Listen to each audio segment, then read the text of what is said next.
한미반도체가 하루 만에 28% 오른 날이 있었습니다. 그날 공매도 거래 비중은 2%도 안 됐습니다. 보통 공매도는 주가를 끌어내리는 세력이라고 알고 계시죠?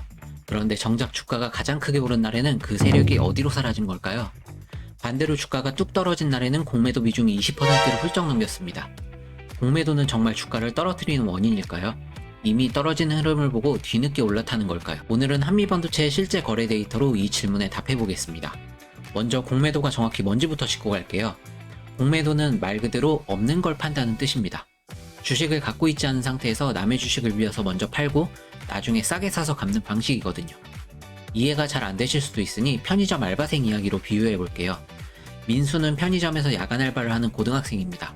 친구 진영이가 신고 다니는 한정판 축구화가 요즘 중고장터에서 값이 꽤 나간다는 소문을 들었습니다. 민수는 진영이의 축구화를 하루 빌립니다. 지금 중고장터에서 그 축구화가 10만원에 팔리고 있는 걸 본 민수는 일단 진영이 축구화를 빌려서 10만원에 팔아버립니다. 쓰레기네요. 계획은 이렇습니다. 며칠 뒤 축구화 값이 8만원으로 떨어지면 그때 8만원짜리 축구화를 사서 진영이에게 돌려주고 민수는 2만원을 버는 겁니다.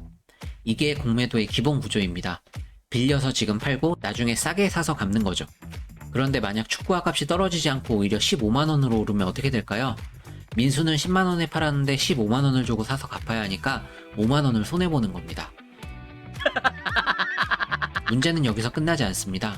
축구화 값이 20만원, 30만원까지 계속 오르면 민수의 손해도 그만큼 계속 불어나거든요. 일반적인 투자는 아무리 손해를 봐도 원금까지가 최대 손실입니다. 그런데 공매도는 다릅니다. 값이 오르는 데는 이론적으로 한계가 없기 때문에 손실도 이론적으로 끝이 없습니다. 바로 이 구조가 오늘 이야기의 핵심 열쇠입니다. 그런데 여기서 궁금하실 거예요. 이렇게 위험한 걸 왜 하는 사람이 있고 심지어 왜 제도로 허용까지 해주는 걸까요? 공매도에도 나름의 순기능이 있습니다. 어떤 종목의 주가가 실제 가치보다 너무 부풀려져 있다고 판단되면 공매도는 그 거품을 빼는 역할을 하거든요. 시장 전체로 보면 가격이 한쪽으로만 쏠리지 않게 잡아주는 균형추 같은 역할을 합니다. 다만 우리나라 공매도 제도는 순탄하게 흘러오지 않았습니다. 2023년 11월 무차입 공매도 문제가 불거지면서 모든 상장 주식에 대한 공매도가 전면 금지됐었습니다. 그리고 약 1년 4개월이 지난 2025년 3월 30일에야 공매도 전산 시스템을 새로 갖추고 전면 재개됐습니다. 실제로 주식을 빌려온 다음에 파는 차입 공매도만 합법이고 빌리지도 않고 먼저 파는 무차입 공매도는 이 재개 이후에도 여전히 불법으로 남아 있습니다. 오늘 살펴볼 한미반도체 데이터도 바로 이 재개 이후 시점부터 시작됩니다. 자, 아까 진영이 축구화 이야기 기억나시죠? 값이 오르면 오를수록 손해가 눈덩이처럼 불어나는 게 공매도의 구조였습니다. 이 구조를 실제 투자자 입장에서 생각해보면 답이 나옵니다. 주가가 하루 만에 20%, 30%씩 튀어오르는 날, 공매도를 걸어놓은 투자자는 지금 앉은 자리에서 손해가 계속 커지고 있는 상황입니다. 가장 합리적인 선택은 뭘까요? 더 늦기 전에 손해를 인정하고 지금이라도 주식을 사서 갚아버리는 겁니다. 이걸 숏 커버링이라고 부릅니다. 그런데 여기서 모순이 생기죠. 공매도 투자자들이 손해를 줄이려고 일제히 주식을 사서 갚기 시작하면 그 매수 자체가 주가를 한 번 더 밀어올리는 힘이 됩니다. 그래서 폭등일에는 공매도 신규 진입이 줄어드는 동시에 기존 공매도 물량을 갚는 매수까지 겹치면서 공매도 거래 비중 자체가 뚝 떨어지는 겁니다. 공매도는 오르막에서 도망갑니다. 말로만 하면 그럴듯하니까 실제 숫자로 확인해 볼게요. 지난 8개월 동안 한미반도체 주가를 쭉 살펴보면 12만원대에서 시작해서 최근 22만원대까지 올라왔습니다. 그 사이 오르내림이 굉장히 심했는데 한미반도체가 하루 만에 28% 가까이 오른 날이 이 기간에 4번 있었습니다. 그 4번의 공매도 거래 비중을 각각 확인해보면 1.3%, 1.5%, 1.7%, 2% 수준이었습니다.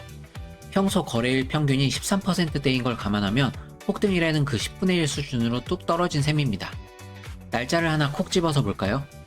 올해 3월 5일 한미반도체는 하루 만에 28.96%가 올랐습니다. 그날 공매도 거래 비중은 1.99%였습니다. 2월 26일에도 28.44%가 올랐는데 그날 비중은 1.48%에 그쳤습니다. 평소라면 10번 거래 중 1번 이상은 공매도였을 텐데 이날들은 100번 거래 중 2번 정도만 공매도였다는 뜻입니다. 반대의 경우도 확인해 볼게요. 주가가 하루 만에 크게 빠진 날들을 모아보면 공매도 거래 비중이 20%를 넘긴 날이 여러 번 나옵니다. 8월 7일에는 주가가 2.34% 빠졌는데 그날 공매도 비중은 24.31%까지 올라갔습니다. 작년 12월 29일에도 주가가 1.66% 빠지면서 공매도 비중이 24.23%를 찍었습니다. 두 사례 모두 주가는 2%도 안 빠졌는데 공매도 비중은 전체 거래의 4분의 1에 육박했다는 겁니다. 오르는 날엔 자취를 감추고 떨어지는 날엔 존재감을 드러내는 겁니다. 그런데 여기서 반드시 짚어야 할 게 하나 있습니다. 공매도 비중이 낮다고 해서 그날부터 계속 오른다는 뜻은 절대 아닙니다. 등락률과 공매도 비중 사이의 상관관계를 계산해보면 마이너스 0.3 정도로 약한 관련성은 있지만 하나가 다른 하나를 결정짓는 수준은 아닙니다. 공매도 비중은 결과를 따라다니는 지표에 가깝지 미래를 알려주는 신호가 아니라는 뜻입니다. 공매도 비중만 보고 오늘 오를지 내릴지를 예측하려 든다면 그건 이 데이터를 잘못 쓰는 거예요. 여기에 하나 더 살펴볼 게 있습니다. 바로 누가 사고 누가 팔았는지 매매 주체별 흐름입니다. 최근 열흘 동안 기관 투자자들은 순매수로 돌아섰습니다. 그 직전 열흘 동안은 오히려 순매도였는데 최근 들어 방향이 뒤바뀐 겁니다. 반대로 외국인은 같은 기간 순매도 규모를 오히려 늘렸습니다. 개인 투자자는 두 주체 사이에서 큰 방향성 없이 오갔습니다. 전체 8개월 흐름으로 넓혀서 보면 더 뚜렷합니다. 그 기간 내내 기관은 꾸준히 순매수를 쌓아왔고 개인과 외국인은 오히려 순매도로 대응해온 그림입니다. 공매도 비중이 낮아지는 흐름과 기관의 매수 전환이 최근 같은 시기에 겹쳐서 나타난 셈인데 이 둘이 서로 원인과 결과라고 단정하기는 어렵습니다. 같은 시기에 여러 신호가 동시에 움직였다는 사실만 확인해두고 인과관계까지 단정하지 않는 게 데이터를 정직하게 읽는 태도입니다. 오늘 밤 5분 안에 해볼 것부터 말씀드릴게요. 지금 갖고 계시거나 관심 있는 종목의 공매도 비중을 직접 검색해보는 겁니다. 방법은 간단합니다. 한국거래소 정보데이터 시스템 사이트에 들어가서 공매도 종합포털 메뉴를 찾습니다. 종목명을 검색하면 최근 며칠간의 일별 공매도 거래량과 거래대금, 매매 비중까지 그래프로 바로 확인할 수 있습니다. 오늘 배운 대로 최근 며칠 사이 그 종목이 크게 오르는 날과 크게 빠진 날의 공매도 비중을 나란히 놓고 비교해보세요. 오르막에서 도망가는 패턴이 그 종목에도 똑같이 나타나는지 눈으로 확인하는 게 오늘의 과제입니다. 여기서 초보자분들이 자주 헷갈리는 부분이 하나 있는데요. 공매도 거래 비중과 공매도 잔고 비중은 완전히 다른 숫자입니다. 거래 비중은 그날 하루 거래된 물량 중 공매도가 차지한 비율이고 잔고 비중은 아직 갚지 않고 남아있는 공매도 물량이 전체 주식수에서 차지하는 비율입니다. 거래 비중이 낮아졌다고 해서 잔고 비중까지 낮아진 건 아닙니다.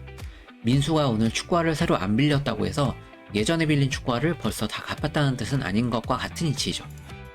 둘을 헷갈리면 상황을 반대로 읽을 수 있으니 꼭 구분해서 보시기 바랍니다. 또 하나 흔한 오해가 있습니다. 공매도 비중이 높은 종목을 무조건 나쁜 종목이라고 생각하시는 경우가 많은데요. 공매도는 거래가 활발하고 주가 변동이 큰 종목일수록 많이 몰리는 경향이 있어서 비중이 높다는 건 그만큼 시장에 관심이 크다는 뜻일 수도 있습니다. 한미반도체처럼 하루에도 등락률이 두 자릿수를 오가는 종목은 원래부터 공매도 거래 자체가 활발할 수밖에 없는 구조라는 점도 함께 감안하시면 좋습니다. 공매도는 오르막에서 도망갑니다. 그 도망가는 타이밍을 직접 눈으로 확인해 보시면 오늘 이야기가 훨씬 실감나게 다가오실 겁니다. 처음 질문으로 돌아가 볼게요. 공매도는 정말 주가를 떨어뜨리는 원인일까요?